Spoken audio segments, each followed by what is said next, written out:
All right, I think it's about time to get started if you're ready, Dr. Saffold. Yes, I am. So good evening. My name is Dr. Amy Catherine Medvick, and I am the Director of Educational Programming here at Herman-Grima and Gallier Historic Houses.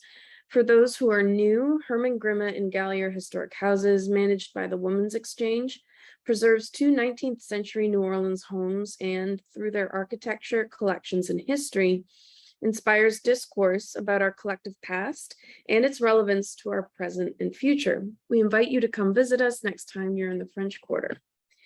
This event is made possible by funding from the Louisiana Endowment for the Humanities. Funding for the 2021 Rebirth Grants has been administered by the Louisiana Endowment for the Humanities and provided by the National Endowment for the Humanities as part of the American Rescue Plan and the NEH Sustaining the Humanities through the American Rescue Plan Initiative. Any views, findings, conclusions, or recommendations expressed in this program do not necessarily represent those of the National Endowment for the Humanities. It is my great pleasure to introduce our speaker this evening. Dr. Jacinta R. Saffold is the Endowed Chair in Africana Studies at the University of New Orleans and a digital archivist. She researches 20th and 21st century African American literature, hip-hop studies, and the digital humanities. Currently, she is working on her first manuscript entitled Books and Beats, The Cultural Kinship of Street Lit and Hip Hop, and the Essence Book Project, a computational collection of popular African American literature. At tonight's Gallier Gathering, Dr. Saffold will discuss how the Essence Book Project offers a literary history of Black popular books and Black women's reading communities at the turn of the 21st century.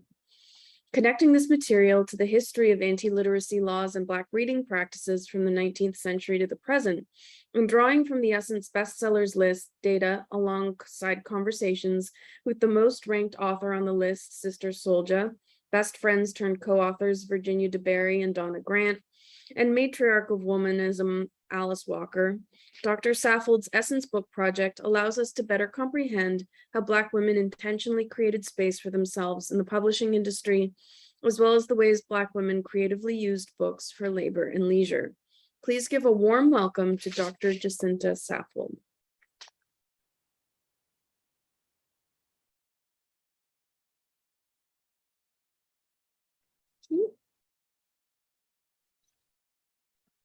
There we go. Awesome. Hi. Hello. Very excited to be here. Give me a second to share my screen. My dog likes to say hi. We are on a Louisiana Board of Regents Atlas grant this year. And so he's not able to see.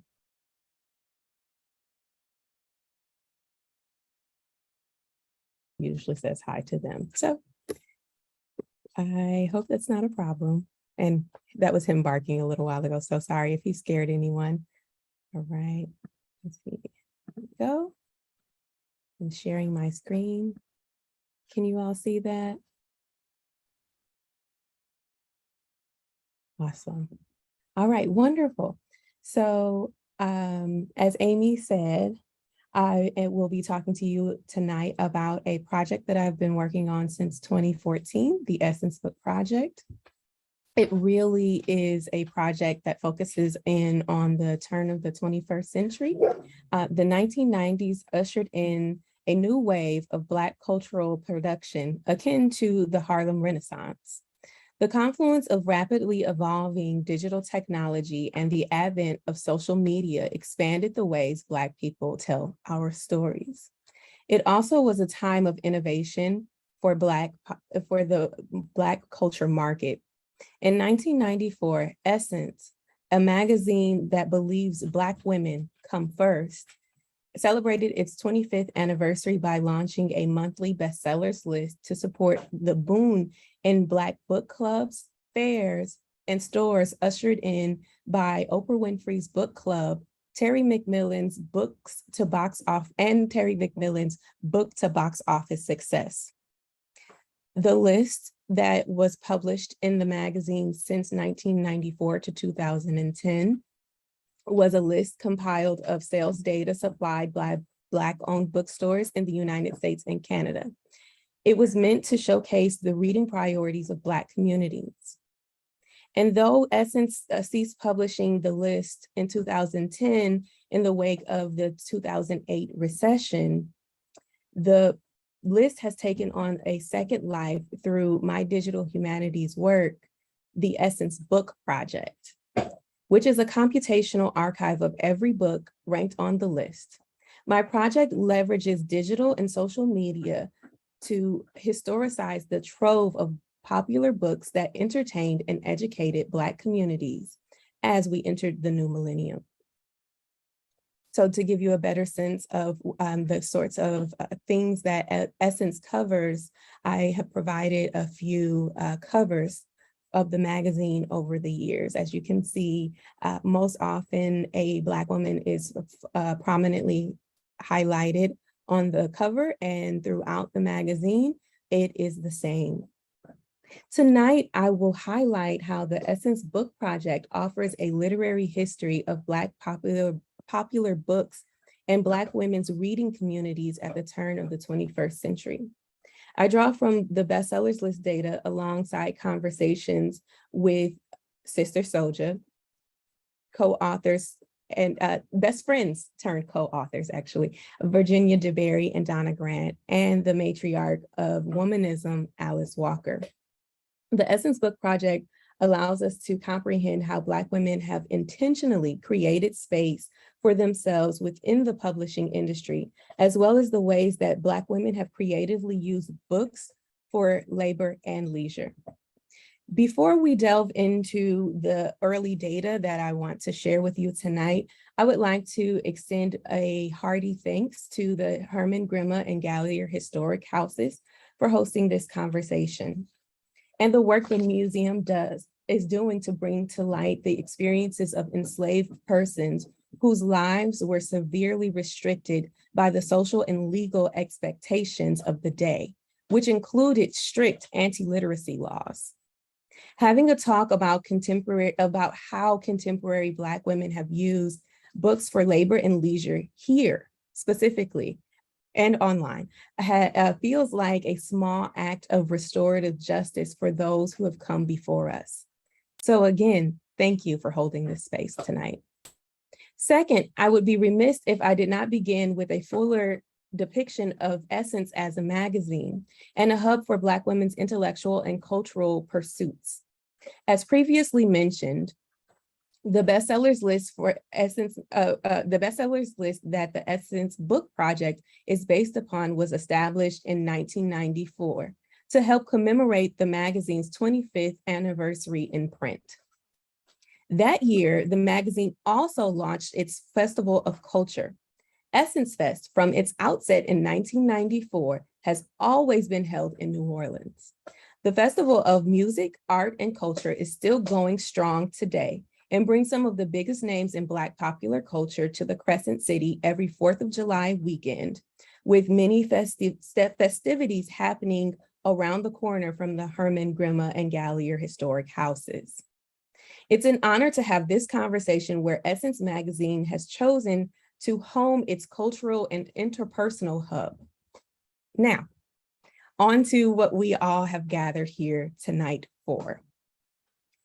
Over the last decade, I have conducted extensive research to help tell the story of Black popular culture at the turn of the new millennium through a prism of hip-hop cultural production and Black print culture. More specifically, I have endeavored to illuminate the innovations authors and artists, especially musicians, have been able to make at the intersections of books and beats, which often is referred to as street lit.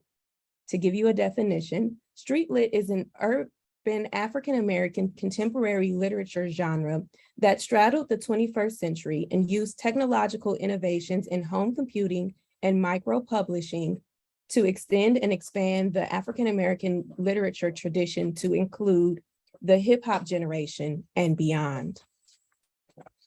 While conducting this research, I encountered tremendous obstacles in accessing hip-hop archives.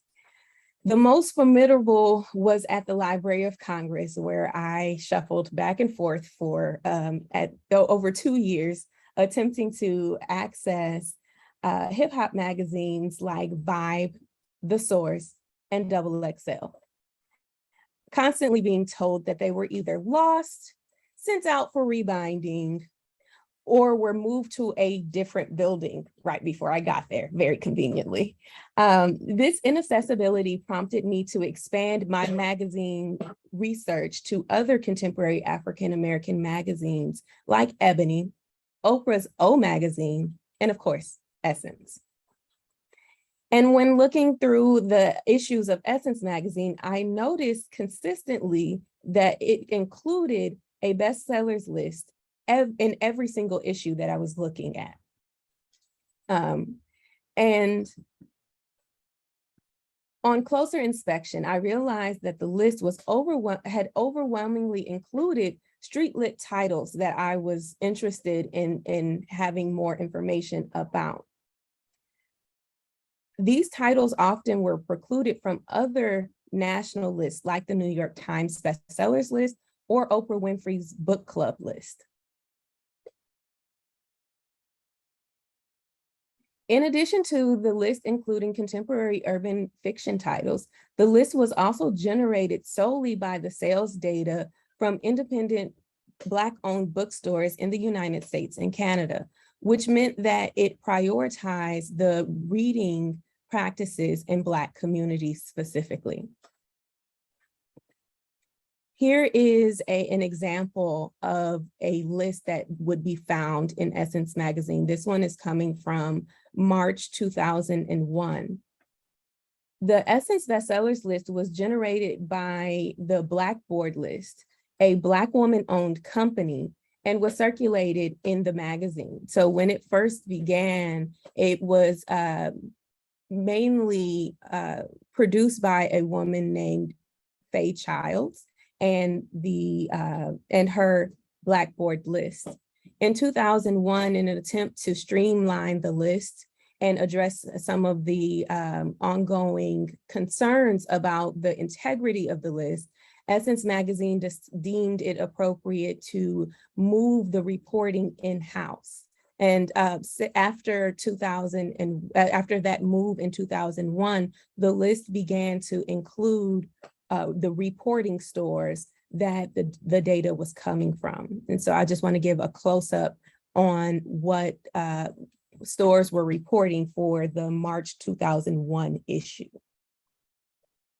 You can see here that the reporting stores are all across the United States.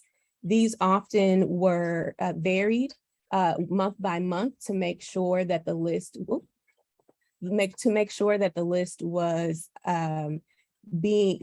was capturing a breadth of reading practices in various Black communities, because as we know, not every Black community is the same. And so here on this list, and let me back up a little bit so you can see more specifically, the list is actually subdivided into 4 smaller lists. So there is a list for hardcover fiction, hardcover nonfiction, paperback fiction, and paperback nonfiction. When I digitized the list, it began to look like this, where I translated all of the information that was provided through the magazine into an Excel spreadsheet that would allow me to disaggregate the data to be able to look across the issues in which the list was published. So here you can see the list from August 1994, 1995, August, September, October, and November. Here I only have the lists for fiction displayed. However, the list was far more extensive given that there was a nonfiction component to it. And disaggregating the data allows us to see which books, authors, and publishers had sustained success. We can also see how current events impacted Black people's reading practices in real time. For example, in the months leading up to the 2008 election, Barack Obama had 3 books on the list simultaneously. Or around the time that Oprah Winfrey had Iyanla Vanzant on the Oprah Winfrey Show multiple times, her books dominated the nonfiction list. Comprehensively, the list provides an important intracultural snapshot into the reading habits of ordinary African Americans at the turn of a new millennium. So I decided that I would look more specifically at some of the titles and what was happening on the list. And before I began this process, I was extremely interested in one title in particular, The Coldest Winter Ever by Sister Souljah. And if I go back 1 or 2 spaces, I think you will see right here that The Coldest Winter Ever appears on this list. That was actually the motivation that I had behind digitizing the list. The first issue that I picked up, I happened to see that The Coldest Winter Ever was ranked at the #1 position for paperback fiction. I got super excited, and so I went issue by issue. And after the 15th issue, I realized that just simply perusing the magazine was not a sufficient way to track how often The Coldest Winter Ever had been ranked on the list. So let me get us back on track here. So once I was able to digitize the entire list and get a better sense of how prominent The Coldest Winter Ever was on the list, I was absolutely flummoxed. The data set revealed interesting narratives about how street lit books like The Coldest Winter Ever were packaged and sold. Sister Souljah's The Coldest Winter Ever was the longest running title on the fiction paperback chart, appearing a total of 43 times, or the equivalent of nearly 4 years, and was consecutively listed for 29 months. The book retailed at 35% lower than the average fiction paperback on the list in 2001, which was the year that the book was published. The Coldest Winter Ever demonstrated that hardcover books with sticker prices of $20 or more were extremely hard to sell to a street lit audience, and by extension, a hip hop fan base. But portable and cheap pulp books that averaged between $5 and $12 could fly off the shelf of independent bookstores instead. A year before I began amassing this data for the project, I actually contacted Sister Souljah about in regards to a paper that I was trying to write as a graduate student. I emailed her to make sense of her relationship with feminism, Black woman-focused activism, and academic research. I asked because most researchers who grapple with The Coldest Winter Ever present it as a Black feminist text, but that felt antithetical to the ways that I have seen Souljah discuss the text over the last 20 years since its initial publication. I want to share some of the excerpts from our correspondence. I wrote to her saying, I am writing a Black feminist thought piece for one of my seminar papers in which I discuss your first 2 texts, No Disrespect and The Coldest Winter Ever, as true manifestations of both Alice Walker's womanism and iterations of Black feminist thought. Currently, I am in search of secondary literature about these 2 texts and how you, as author, conceptualize feminist or Black, in parentheses, African women's issues when writing these 2 early pieces. If there's already material available, can you direct me to it? If not, I implore you to answer a few questions. First, Did you envision No Disrespect and The Coldest Winter Ever being considered feminist texts? Second, when you were writing, did any feminist thinkers influence you? And third, do you accept or reject the feminist labels being applied to these two texts? And as you can see at the bottom of my initial correspondence with Sister Souljah, I assured her that any information she provided me would not be used for publication or outside of the academic exercise without express permission. And given those constraints, I am only going to share a very small snippet of her response, all of which can be found in other interviews or written material that Sister Souljah has done. She said, and it was a very fiery response. I wish that I had the permission to be able to share the entire thing, because I think that it is extremely illuminating, and it set a very important trajectory for me as I was very early into my graduate program when I reached out to her. I think I was in my first year, actually. And so she really impacted the ways that I thought about how to engage with Black women's books. And so her answer was no to all of my questions. She's not a feminist. She doesn't love that word or the energy that it gives off. And specifically, she's not a fan of Alice Walker's writing. She says that Alice Walker did not influence her before, during, or after the writing process. And in Souljah's blanket rejection of places and philosophies that have attempted to categorize and or contain her work, she adds to a chorus of contemporary Black women writers who have been simultaneously bolstered and marginalized by institutions like the publishing industry and academia. In 2021, last year, I had the absolute pleasure of figuring out how to reconstitute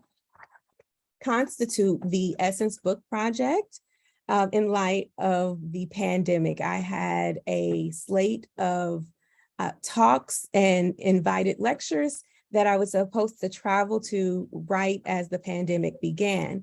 And so naturally, all of those were postponed, converted to online or virtual conversations similar to this one, or were completely canceled. And that required that I reimagine the ways that I spread the good news of the Essence Book Project. One of the things that I did was to start to create social media pages for the Essence Book Project. We are on Twitter, Instagram, and Facebook. So feel free to follow the Essence Book Project on any platforms that you engage. And so from those early posts on social media, I was able to broker a relationship with two authors, co-authors, and bestsellers, Virginia DeBerry and Donna Grant. We were able to have a wonderful conversation titled The Toni Terry Problem with Black Books. In that conversation, we discussed a term, the Toni Terry problem, that Virginia and Donna created themselves to make sense of what was happening to them as Black bestselling authors. And I want to show you a clip of them discussing what the term means, why they created it, and what advice they would give to writers today who are trying to stake out their own space in the publishing industry. So in order for me to be able to do that, I have to stop sharing this screen and pop us over to YouTube.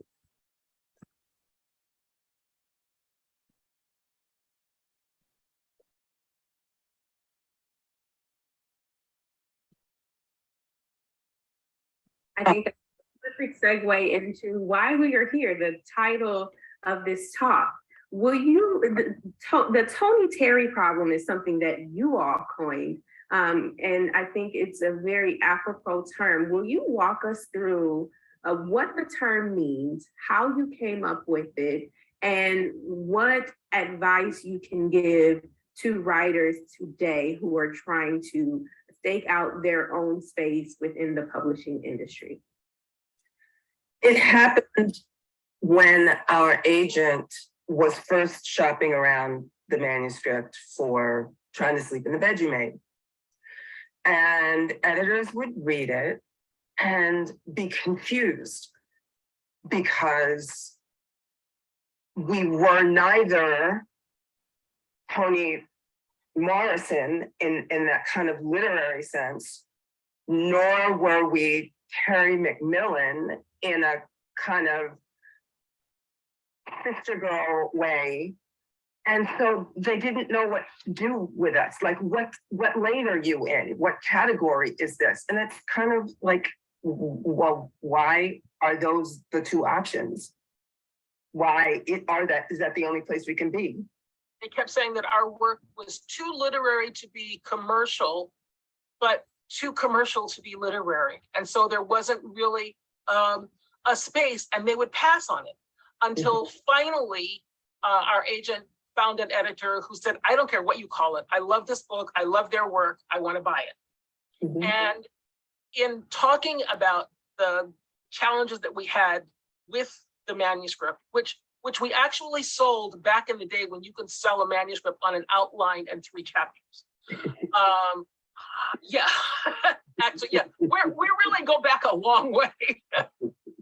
But that the Toni Terry problem is what we started calling it, because we believe that you didn't have to be one or the other, that you could create your own lane and sail right through and do what you do as long as you do it well. And so we just started calling it the Toni Terry problem, and we've heard it referred to as that since then by other people, because it still exists. You know, they want publishing, like everything else, wants to categorize everything. And when St. Martin's Press bought Trying to Sleep in the Bed You Made in 1995, it came out in January of 97. They bought it in 95 because we had to finish writing it. There was no African American section of the bookstore. There was historical literature, there was contemporary women's fiction, there was this, there was that. And so when the book came out, it was where all the other women's books were. It was on the front table in the store. It was promoted as contemporary women's fiction. And so it sold hundreds of thousands of copies to women all over the world. And by the time we got to Better Than I Know Myself, our last book with St. Martin's Press, they had what they called the black box. And it literally was a black box. And they would put the authors for the sales kit, they would go in the black box. And you would go in that section of the bookstore. And by then, urban fiction had taken over. And our readers weren't really the ones who enjoyed, we call them the booty thug books. They that was not in their interest for reading. And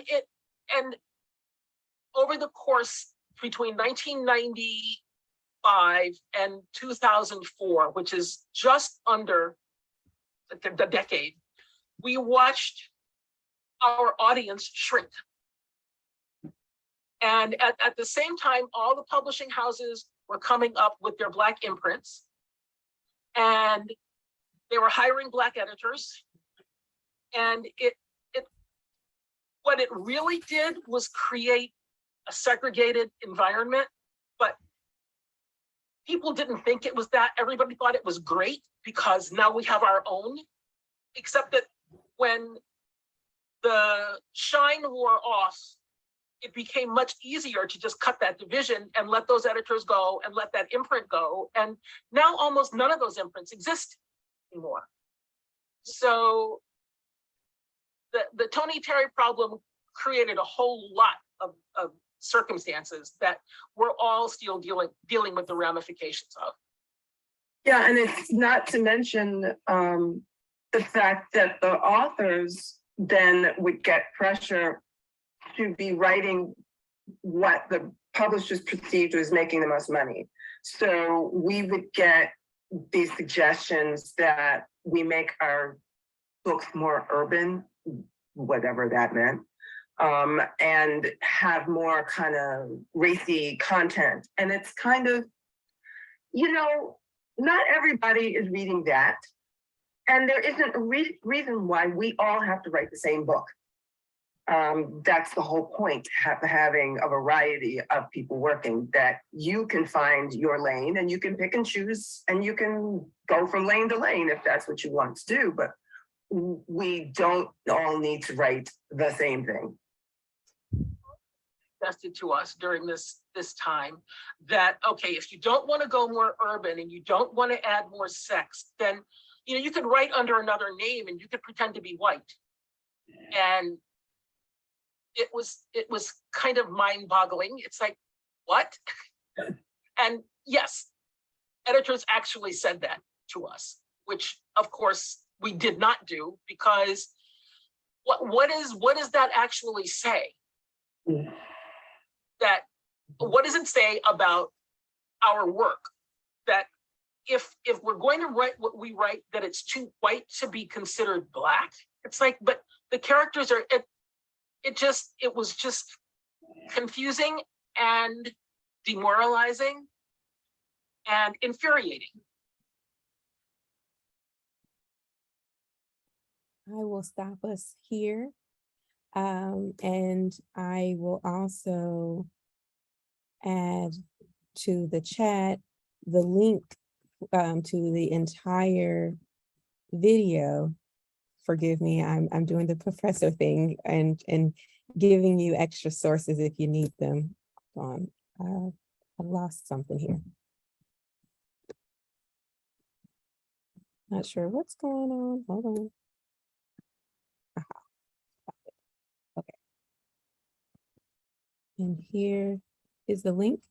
So if you are interested in hearing more about the discussion that myself, Virginia, and Donna had, feel free to check that out at your leisure. But I think that is really interesting what they have provided here. It helps us to get a better sense of how the apparatus of books also acted as a conduit for freedom making and coalition building. Excuse me, let me back up a little bit before I talk about that. I'm going to show another clip where they're talking about that. But here they're describing the constraints of the publishing industry. And it's very similar to the conversation that I had with Sister Souljah that described these kind of containers, whether they be academic or publishing or institutional, as being too small for her and too small for her writing. The sort of frustrations that Donna and Virginia are voicing here speak to the ways that the available opportunities for Black women writers at the turn of the 21st century, while they felt expansive in the wake of Terry McMillan's success and Oprah Winfrey's show and those sorts of apparatuses, it also was a time of great constriction as well. But before we continue with unpacking why there was this kind of push and pull during this time, I want to show you another clip. This is the question that I asked of Virginia and Donna the moments before the conversation that I just showed you. So bear with me.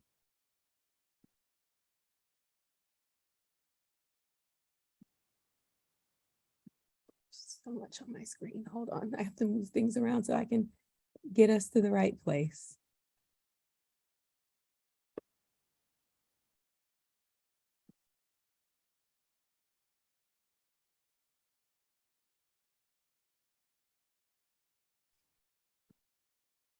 here we go. What a typical day looks like at the height of writing and promotion of your written work?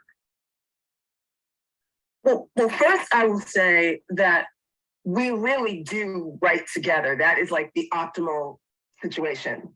When we first started, it was on typewriters, which is a scary concept to consider, but that's where we started. And we write together, sitting side by side. I am always on the left. Virginia is always on the right. We don't know why that is. It just is. If it's the other way, it's the connection isn't there. So, you know, we get up, we sit together, we write, we talk, we make notes, we, you know, there is constant communication. And then sometimes there is the writing, which can go back and forth between us. Or may not have put on real clothes. We may or may not have showered. We may or may not eat real food. But because it's the two of us in our little isolation world, it doesn't matter. Those things don't matter. It doesn't matter what you look like. It can sort of matter what you smell like. But basically, we just bring ourselves to the work and we spend the day at the computer. We'll take a break to, I don't know, watch HGTV for an hour or Jeopardy at night for a half an hour, and then we come back to it. And usually in the morning, both of us have awakened with having unknotted an issue that we were wrestling with the day before. There's something about sleep that is not just restorative, it also clears the brain fog. And we will come up with the solution that we hadn't quite worked out actively the day before. And that's how a work day proceeds. And then there are some days when you reach a point and you're trying to figure out something, and we can spend the whole day pretty much not saying much to each other because we're thinking. Mm-hmm. And we understand that that's a part of work.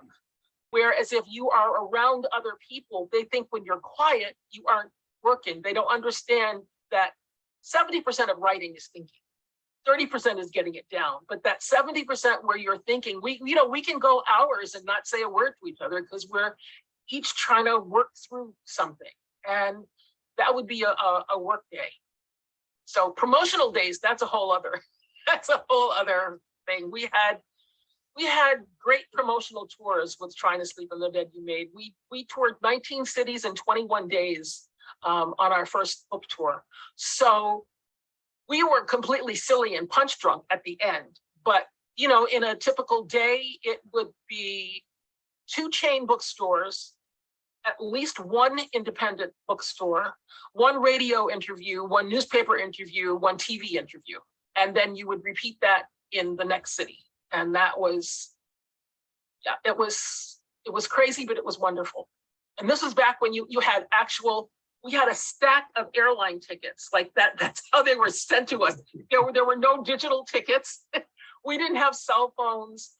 We got information. We'd get a fax at the hotel when we got to the hotel if something in our itinerary had changed. Mm-hmm. And we always stay in 1 room. Mm-hmm. As long as the room has 2 beds, because if we would be talking in the other one's room anyway. So we just need 1 room with 2 beds and we're good. Yeah, we exist pretty easily together. And truly, the reception of readers in bookstores, the reception from bookstore owners, particularly the independent Black bookstores, it felt instantly like you were in a place where you were appreciated, where people were glad to see you. And had their arms around. We hugged, we took pictures with people. Like it was just like old home week. And truly, again, we're still in touch with. Yeah, it become family. Mm-hmm.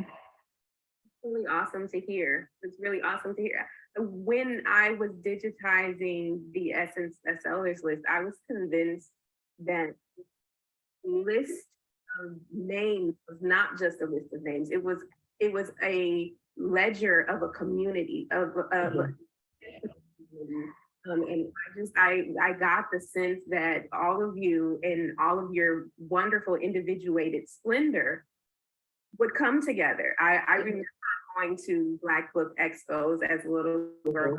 I remember watching my mom go to her book club meetings and order tons and tons of best-selling books from the Ebony to Essence, whoever had little inserts for you to be able to order back and other and new releases of books and that sort of thing. And I was convinced that if there were reading communities, there had to have been a really substantial community of authors.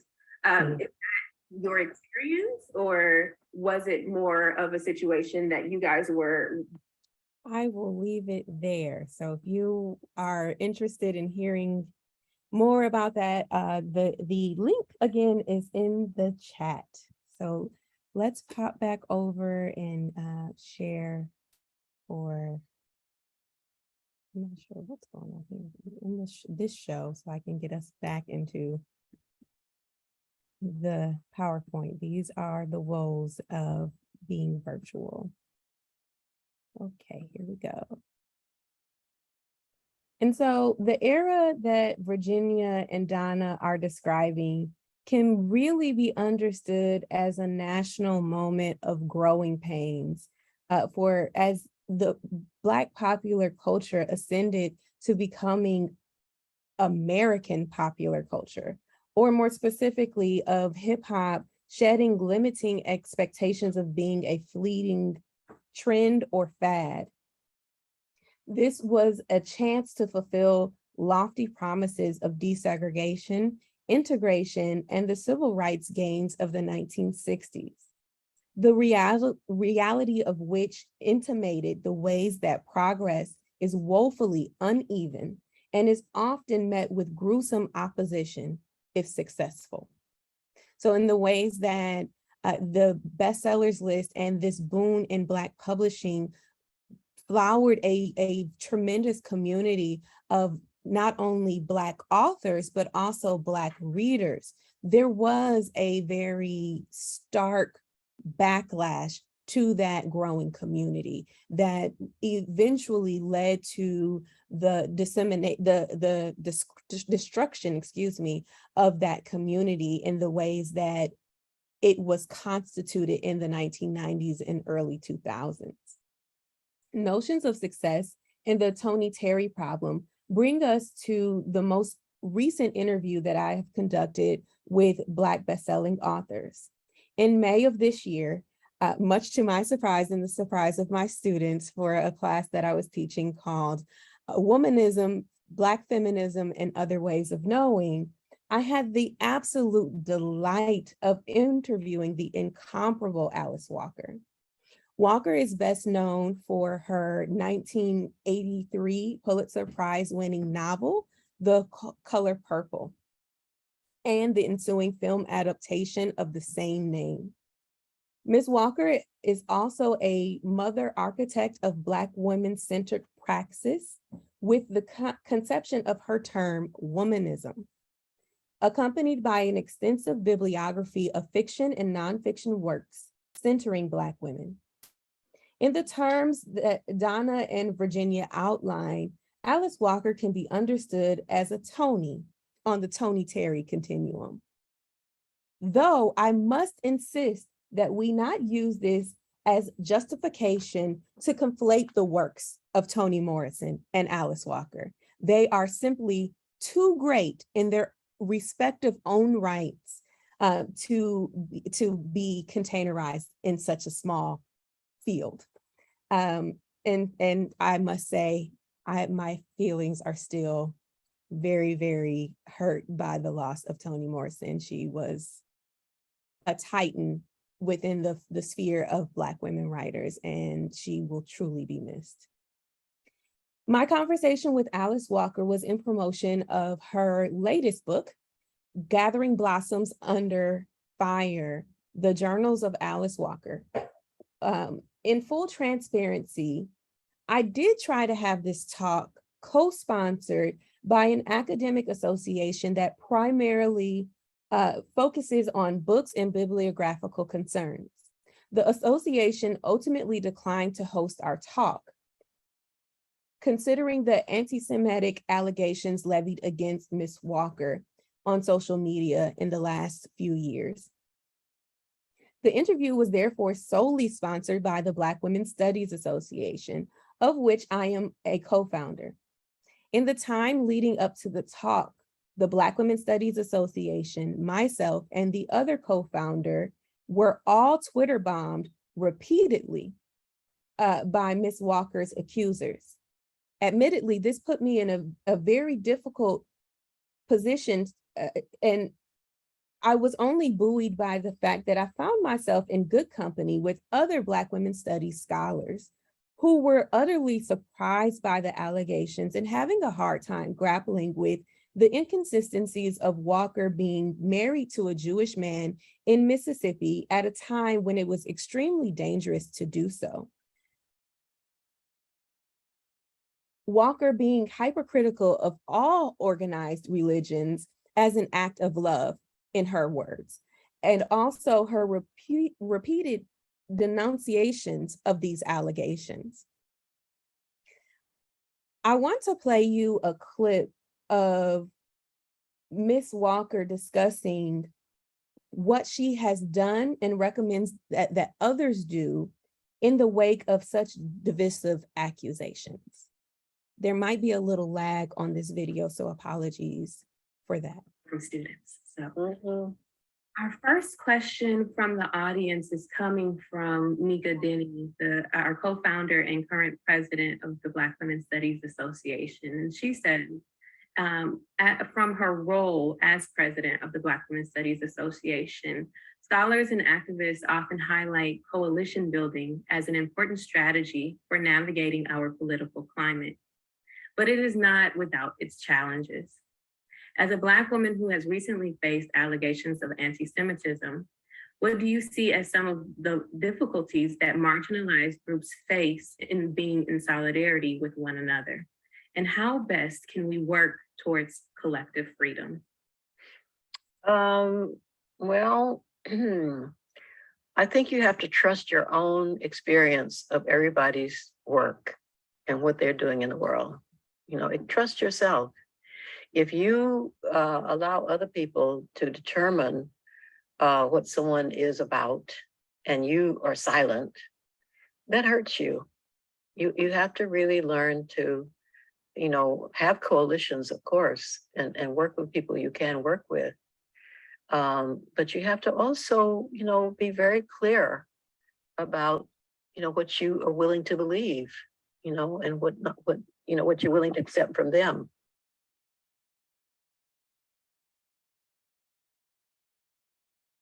Her response, in my estimation, adds to the frustrations articulated by Sister Souljah and Virginia and Donna. And though Ms. Walker has enjoyed a tremendously successful career as a Black woman writer, a feat that should be respected in its own right, she is still not exempt from the ways that institutions like academia can restrict how she uses books for labor and or leisure. My conversation being pulled was a part of an onslaught of canceled promotional events for the book that was a labor of love on the part of Valerie Boyd, of the late Valerie Boyd. She died a month before the book was officially released. Boyd had toiled for more than 10 years to edit Alice Walker's lifetime of journals into a digestible manuscript and blueprint for living a full life as a Black woman and as a writer. Alice Walker's response speaks to the ways that we must resist the pressure to accept degrading depictions of Black women writers and Black women more generally. Whether it be the way that President Bill Clinton used Sister Souljah's words to repudiate hip hop as violent and dangerous as a means to win his election for the presidency of the United States, or the ways that Donna and Virginia have faced restrictive expectations from publishers that contributed to the demise of the Black popular books movement at the turn of the 21st century. Collectively, these Black women authors illuminate how they may face different challenges in the publishing industry, but the result is the same. They are edged out of the marketplace that they helped build and define. When considering the experiences of Sister Souljah, Donna and Virginia, and Alice Walker individually, it is easy to dismiss them as unfortunate endings to formidable experiences. But when considered together, they illuminate a pattern of systemic racism that cuts through the heart of books as a mechanism for Black women's labor and leisure. Finally, I would like to contribute my own plight with addressing Black women's bibliographical concerns. Before our public conversation, I had the occasion to discuss the Essence Book Project with Alice Walker, and I'd like to play you an excerpt of our conversation. From students, so. This is the day before all the makeup and all of that, so bear with me. For the authors, but I wanted to talk to you because you were successful in homing your papers and going through that process. And I wanted to get from you what that was like, and if there were any things that you wish had been done, or anything else, any other tidbits of helpful information you can give me as I try to help other authors get archived. Well, first of all, they should be paid for their papers. And depending on the school, that might be something that, will not happen because they don't have the money. But it's really important. These papers are precious. As long as there is an America, which may not be that long, but they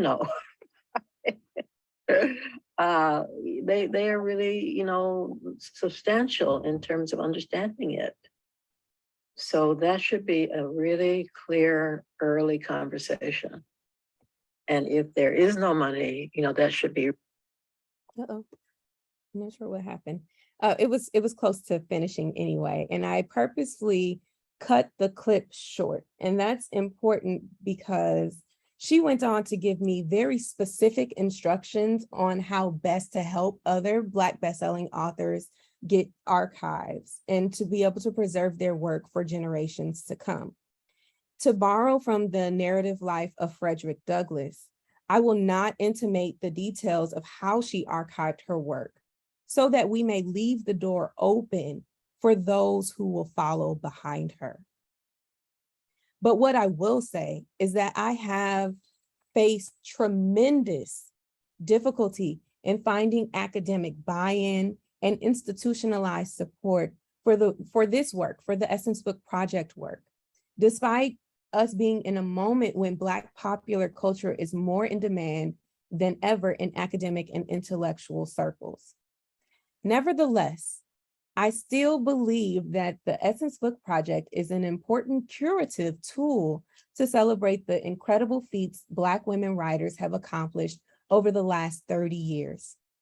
It is an important opportunity to illuminate the fraught nature of the publishing industry, where Black women have been able to still carve out space for labor and leisure with the help of books. Thank you. All right, thank you so much, Dr. Saffold. So we are going to have a Q&A session until around 7:30. Guests, if you could please submit your questions to the Q&A function. You'll see it there as one of the options on the bottom of the webinar. That allows us to consolidate all the questions at the bottom, and I'll be picking from among them and passing them on to Dr. Saffold. So if you could use that Q&A function instead of the chat, that would be much appreciated.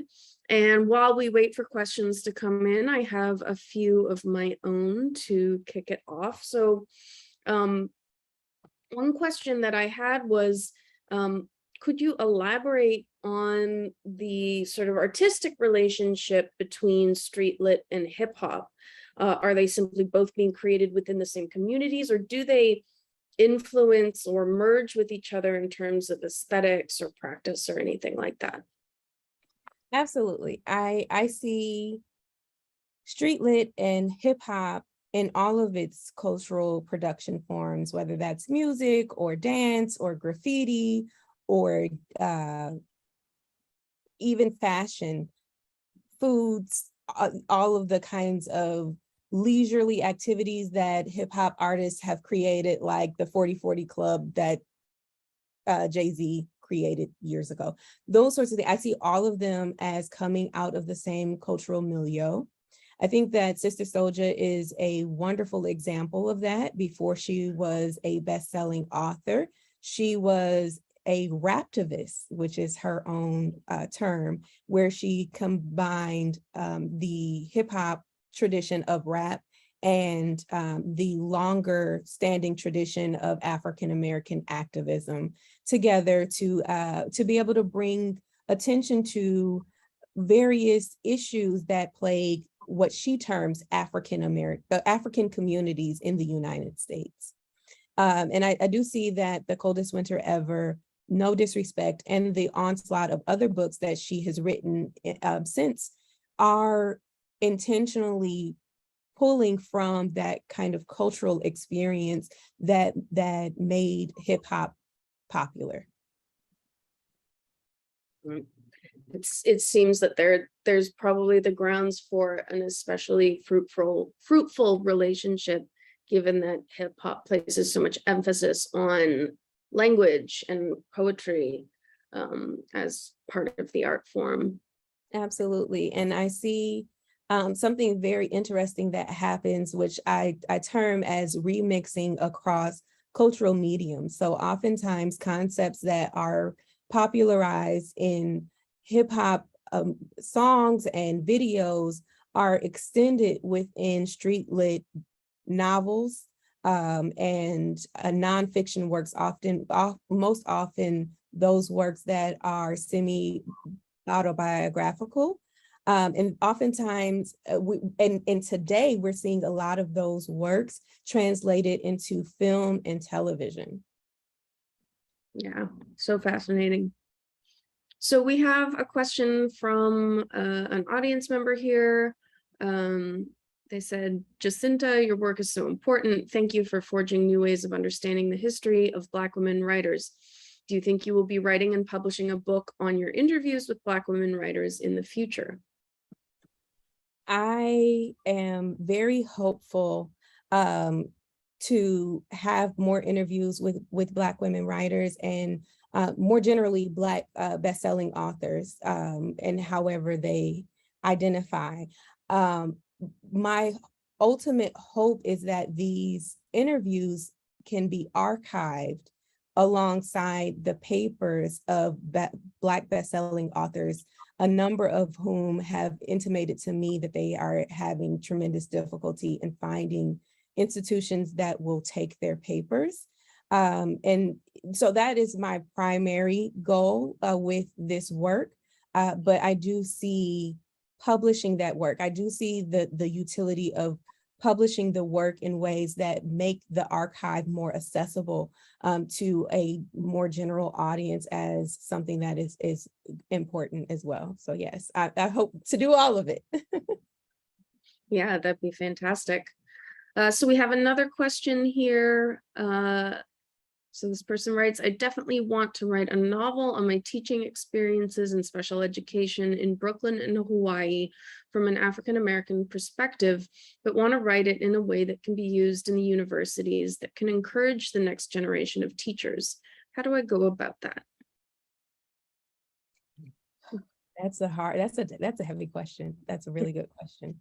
I think that one of the ways that you do that is to make sure that you are working in community, right? And the conversations that I had with Donna and Virginia highlight the power in working together. And I find that when I work in community with my students, we have the most success in teasing out important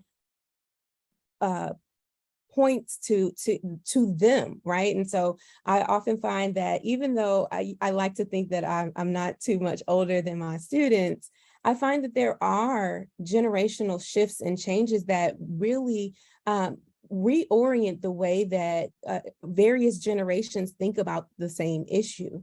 And so working with community, in community with others, allows for you to really get a sense of how you understand something and it may be a different perspective, and to be able to bring those together in ways that will be not only useful for generations to come, but the generations that are here today. Absolutely. We're getting a lot of wonderfully well written out questions, like fewer, but like great. Usually it's like, I'm like, what are you asking me?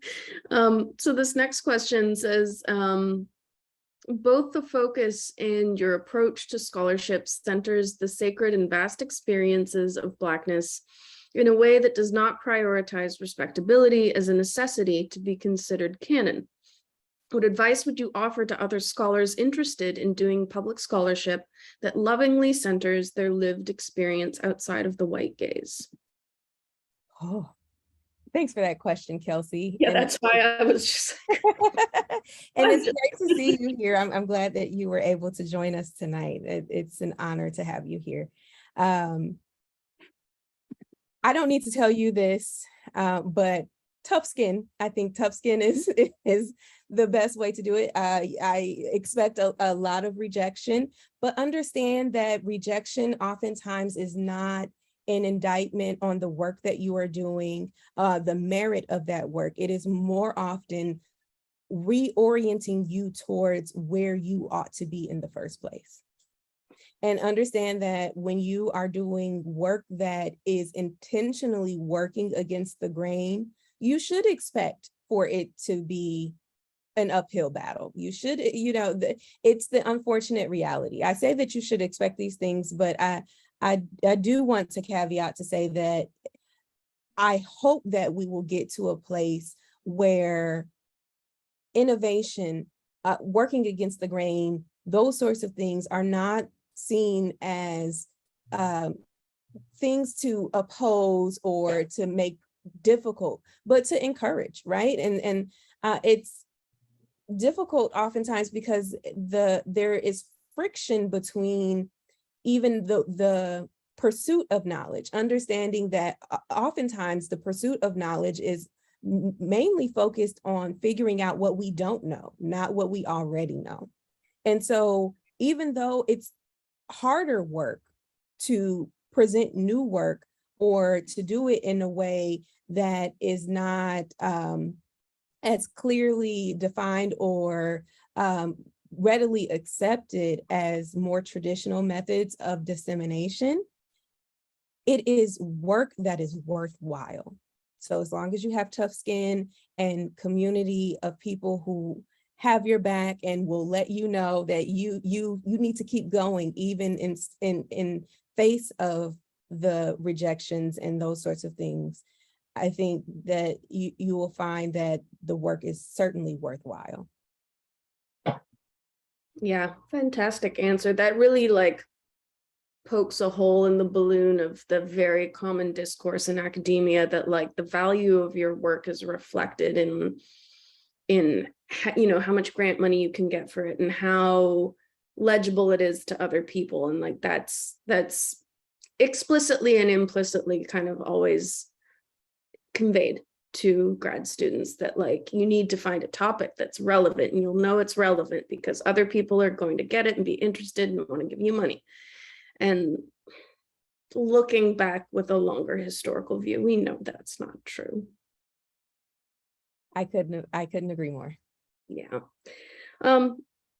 So I have a question about kind of archiving in real time, right? We're used to thinking about archives from our vantage point of the present into the past as these like windows into the past, but oftentimes we find holes in the archives of the past. And so how should a individual or an institution go about archiving in the moment? What kinds of things are you finding through this research are important to think about that maybe people don't think about when documenting themselves and their work? This is a question that I've been grappling with quite extensively of recent. Over the summer, I had the pleasure of taking a rare book school class through the University of Virginia, where we were talking about curatorial practices. And one of the things that was made clear is that there is no kind of trajectory for people who want to become curators of Black archives or, Black museums, the things that focus on the African-American experience or the African diasporic experience more generally. And it was very frustrating to know that there's no kind of standard for qualifications to be able to do this work. It just, a lot of it is happenstance or happens by fate and those sorts of things. And so then having people like me who are thinking on the side of the researcher and saying, these are the kinds of questions that I'm really interested in, but the archives that are available to me do not lend themselves to be able to answer these questions. So much so that I have to go and creatively reconfigure the archives that are available to me. I would love to see more intentional coalition building between researchers in African-American studies specifically, and those who are interested in archiving Black popular culture or Black culture in general, because the mere fact that authors on this bestsellers list are coming to me, and every time that I've had an interview, I've had the author say, I have experienced significant difficulty in archiving my paper. I am flummoxed at what is being archived, what over the last 30 years that it is considered to be Black popular culture is in an archive today with some kind of standardization or practice behind it. And who has made those decisions, right? Who we hire to oversee these collections are a political choice. And I see that oftentimes these are done to check off a box for diversity rather than doing it with intention and really putting the thought process behind it to make sure that these archives will be successful long-term and useful for the people that are coming to use them. Yeah, absolutely. So I have another question, kind of going back to some of the nitty-gritty content of your talk. It strikes me that there are some significant parallels between Black women authors being asked to pretend to be white in the 2000s and the very long history of women authors generally needing to masquerade as men in order to get published. And I'm not even sure what the question is or if there's something in there, but it kind of got me thinking about the almost disembodied quality of writing and of reading. And I'm wondering if you could elaborate on the implications of a disembodied art form for a very body-based social politics. Absolutely. I thank you for bringing that up, because that is a pain point for me, knowing how successful the titles on the Essence bestsellers list were, and having conversations with authors and doing the research to know that Terry McMillan was extremely successful in the face of her publisher assuming that there would not be an audience for her early novels and that they probably wouldn't sell very much. the reason why she had such a substantial response was the intentional marketing that she did on her own. She was working at a law firm at the time, and so she would she was I think a legal clerk, and so she would do her legal clerk work and then use then stay late and then use some of the technology available to her there to be able to contact African-American churches, fraternal and sororal organizations, historically Black colleges and universities, and other hubs of Black life, to let them know that not only was this book published, but she was available to come and host discussions about the text for their memberships. And those sorts of invited conversations led to what we understand as her overwhelming success. That was one of the first things that she did. And there are other authors that have done things like, for example, since I spoke extensively about Sister Souljah, one of the things that made The Coldest Winter Ever extremely successful was that the book was sold for $5.99, and at a time when the average book cost was $20. And so understanding that she was marketing this coming of age novel to a younger demographic, a more mobile demographic, a demographic that was used to buying CDs and cassette tapes that were around $10 or less, packaging it in a similar way allowed for more success than Simon & Schuster ever expected for The Coldest Winter Ever to have.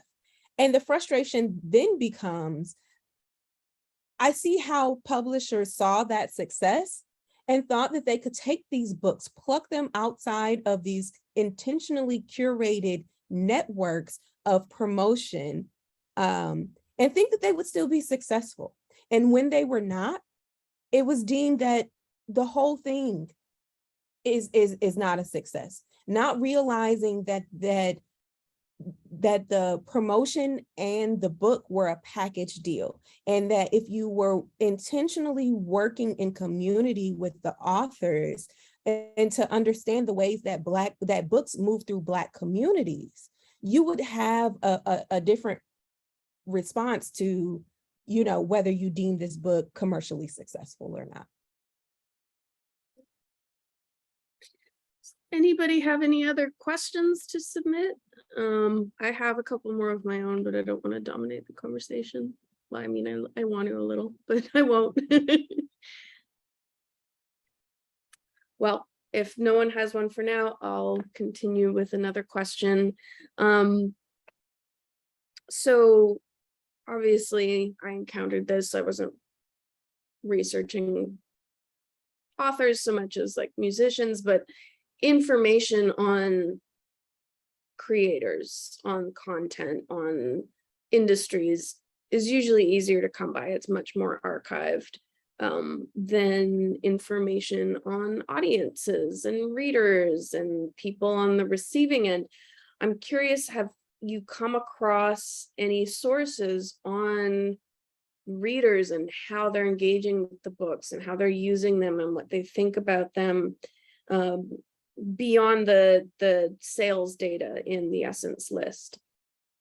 That is something that is very difficult to come by. And I had a few stops and starts before I came to the Essence bestsellers list and decided to digitize that list, where I wanted to get a better sense of who was reading these books. By the time the 6th edition of The Coldest Winter Ever was published, the title was coming out with little banners on the top that said over 1 million copies in print.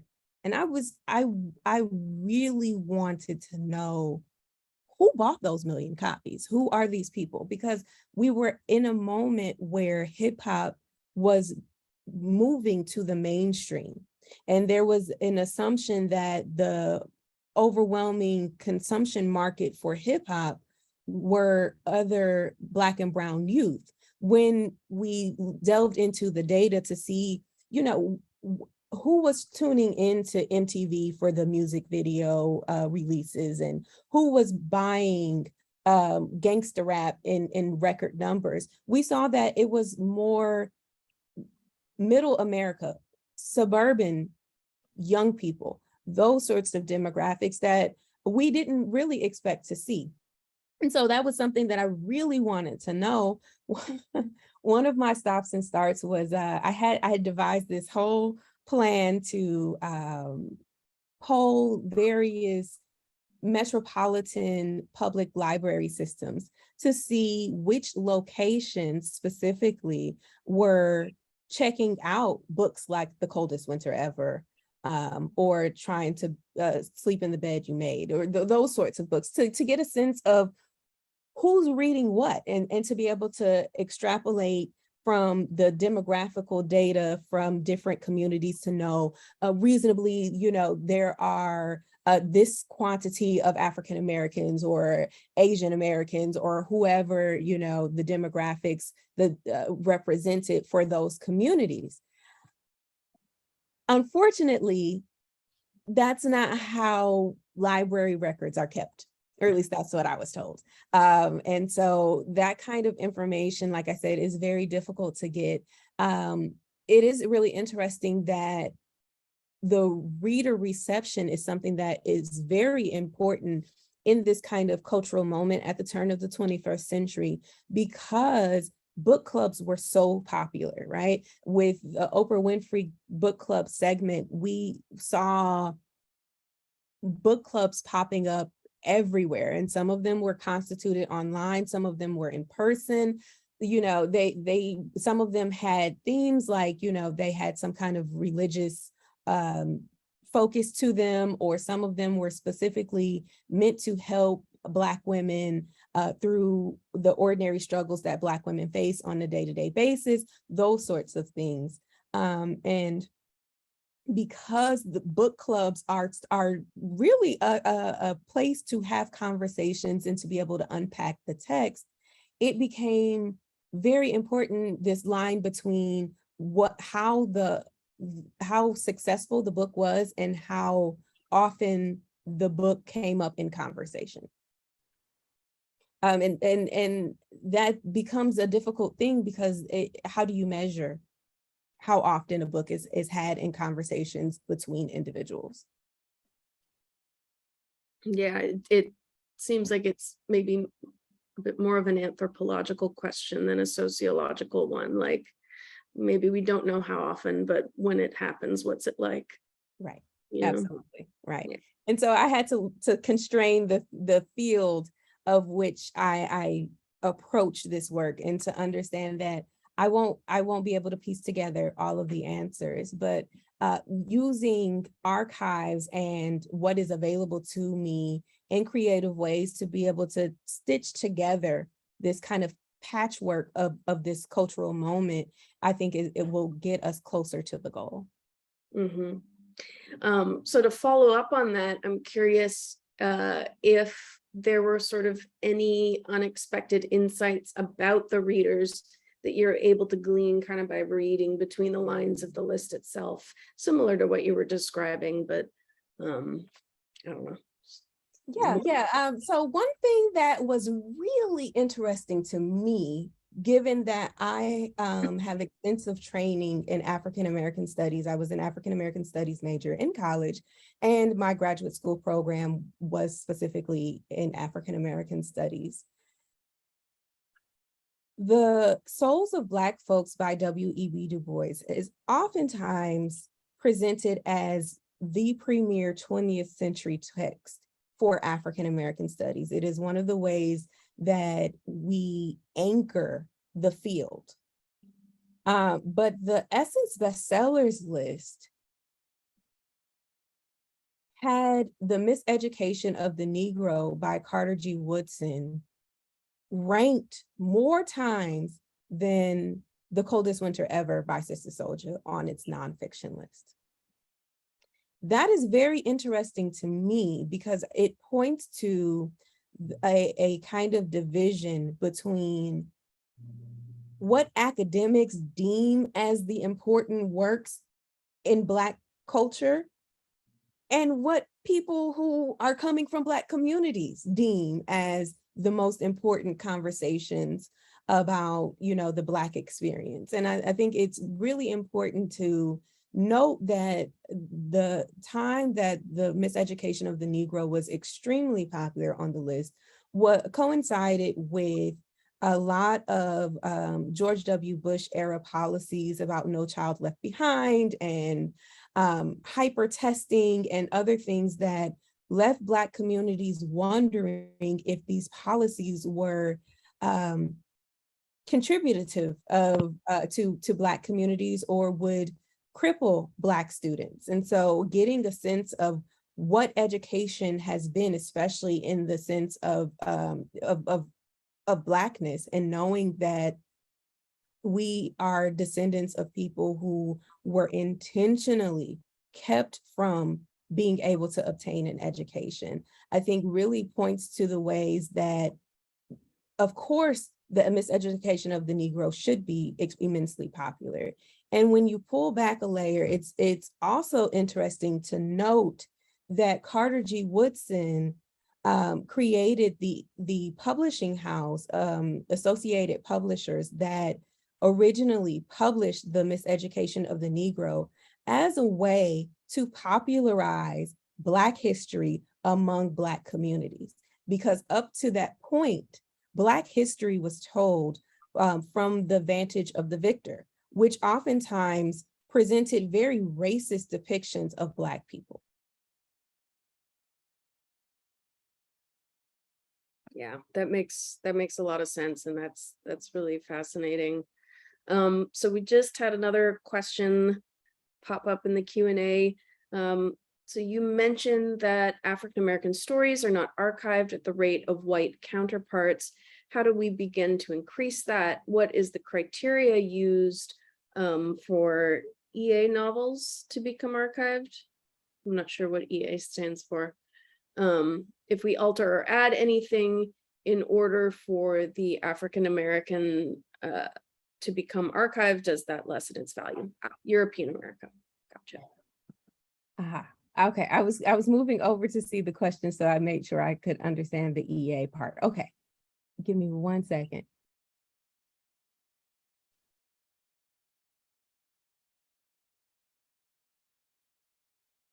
This is a double-edged sword. I'm gonna be completely honest, because the institutions that have the resources to do what Alice Walker said in our conversations, which is to pay Black people for their work.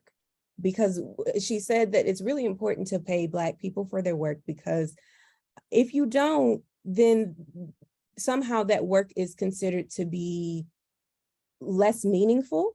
But the exchange of money for the materials oftentimes shows an institutional commitment to taking care of these works. On the other side, institutions that have toiled on behalf of Black people for centuries, and I'm specifically talking about historically Black colleges and universities, oftentimes do not have the resources to be able to do that. In an ideal world, it would be that we fund HBCUs. I think that's the easiest way to do that, to make sure that there are mechanisms to be able to hold these archives in places that have always been committed to the liberation and education of Black people. But that, I don't think, squares with the reality of how power and money work. So I think that the next best thing would look like, again, coalition building. How do we make partnerships between Ivy League institutions and historically Black colleges and universities that make sure that Black community members know that these archives were created for them to use? And one of the things that I have been doing on my own is to identify community-based archives like the Amistad Research Center in New Orleans that are specifically geared towards community archives and want community members to come in and use their works. Yeah, And the flute and the controversy with the Library of Congress is very apropos here. So just yeah, such a huge field of discussion and debate right now, just accessibility in archives generally. So yeah, definitely very important. So I think we have time for just one more question, and there's actually a question from the audience that kind of ties in with a question I also had. So the audience member is asking if you're aware of sort of any increase or perhaps decrease in reading, perhaps within this same sort of vein of literature among African-American communities. And I was curious along similar lines if you've been able to speak with any younger generations of Black women writers, and what has changed, what has remained the same in this, scene and industry more broadly, over the last 20 years or so. Sure. So I intentionally set the scope of my work to end at 2008. And I do that because that is when the first iPhone was released, the first electronic book was released, and a number of digital innovations that really shifted the way that we consume work. And what I've found, especially in teaching, is that our students in particular are consuming their information in ways that look different necessarily. So I see more students listening to audiobooks than in the past. And I think that's one of the major shifts that we see. Or I also see shifts in the ways that books are created, right? The books are getting slimmer and slimmer, if you notice. And those sorts of kinds of market responses to the new moment that we find ourselves in. We're no longer in a hip hop moment. I see us in a social media moment. This is the moment of TikTok, right? This is the TikTok generation. I don't think they like that. I think they call themselves the Zoomers. I'm not sure. But just knowing how much digital technology and social media impacts the day-to-day lives of our youngest readers, we, as those generations that were around before these new technologies existed, really have, I would say, a responsibility to help translate the joy of reading, right? The kinds of things that you learn, the worlds that open up to you, the ways that your imagination fuels creativity that can be actualized. That is our responsibility. So whether it is listening to audiobooks or reading a book, whether that is reading articles in magazines or reading them on your phone, the information remains the same. I think it is us that need to change to make sure that we are presenting information in a way that is accessible to the next generations. Yeah, complete paradigm shift in many ways. Well, thank you so much. Would you be able to share your contact info in the chat if audience members want to reach out with more questions? Absolutely. I am putting my email address here. Do not be alarmed at my away message. If you email me, I am on a gracious grant from the Louisiana Board of Regents this year to work on the Essence Book Project and my first monograph, Books and Beats, The Cultural Kinship of Street Lit and Hip Hop. But I will get back to you. It may take a little while. I may need a second nudge, but I would love to hear from you. Excellent. Thank you so much. Well, let's give another round of applause to Dr. Jacinta Saffold. So on behalf of the Hermann-Grima and Gallier Historic Houses, I would like to thank Dr. Saffold for speaking with us this evening. For information on the upcoming lectures in the Gallier Gathering series, including next month's in-person lecture by architectural historian Heather Veneziano, titled All Souls, the Nuanced Landscapes of the St. Louis Cathedral Cemeteries, please visit www.hgghh.org.